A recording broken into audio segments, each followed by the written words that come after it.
Saudaraku, ujian seringkali datang menghampiri kehidupan seluruh manusia, tidak pandang bulu, bahkan yang diangkat menjadi kekasih Allah. Wali tak luput dari ujian, tetapi yang membedakan wali dengan orang awam adalah wali ketika diberi ujian, dia akan berprasangka baik kepada Allah dan senang menerimanya. Sedang orang awam akan terberai pasrah, bahkan tidak sedikit yang putus asa. Saudaraku, syair ini barangkali menjadi obat hatimu ketika kau ingin menyerah. Kau harus tahu bahwa Allah memberimu ujian bukan untuk membuatmu sengsara, celaka, atau bersedih, melainkan ingin mengangkat derajatmu di sisinya. Sebagaimana hadis yang indah ini berbunyi, sesungguhnya pahala besar karena balasan untuk ujian yang berat. Sungguh,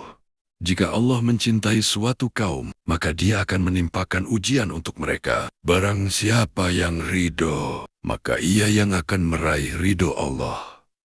Barang siapa yang tidak suka, maka Allah pun akan murka.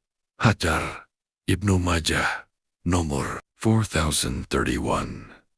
Hasan kata Syekh Al-Albani, adapun rincinya, faedahnya, kurang satu musibah yang berat dari segi kualitas dan kuantitas akan mendapat balasan pahala yang besar. Kurang dua tanda, Allah cinta, Allah akan menguji hambanya, dan Allah yang lebih mengetahui keadaan hambanya. Kata Luqman, seorang solih, pada anaknya, wahai anakku, ketahuilah bahwa emas dan perak diuji keampuhannya dengan api, sedangkan seorang mukmin diuji dengan ditimpakan musibah. Inilah yang patut dipahami setiap insan beriman, bahwa cobaan kadang dapat meninggikan derajat seorang muslim di sisi Allah, dan tanda bahwa Allah semakin cinta kepada hambanya, dan semakin tinggi kualitas imannya, semakin berat pula ujiannya. Namun ujian terberat ini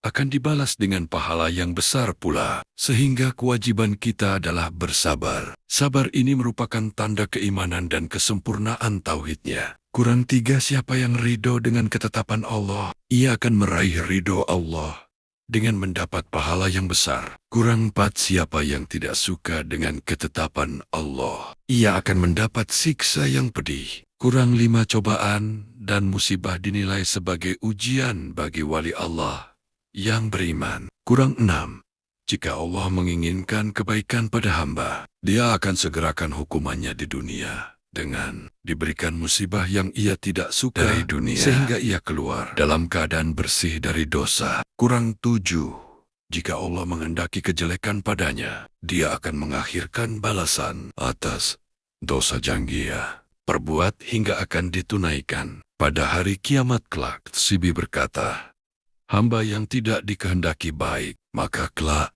dosanya akan dibalas hingga ia datang di akhirat penuh dosa, sehingga ia pun akan disiksa karenanya. Lihat Faithul Qadir 2, 583. Mirkotul Mafatih 5, 287. Tufatul Ahwadi 7/65.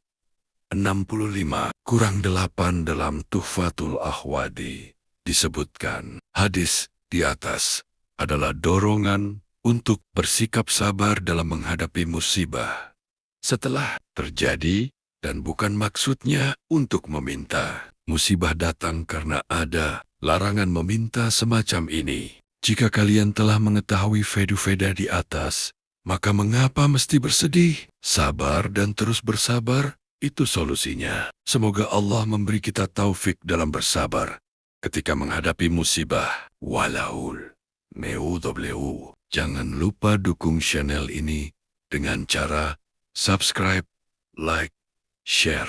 Saudaraku, Tirakat Sufi 23.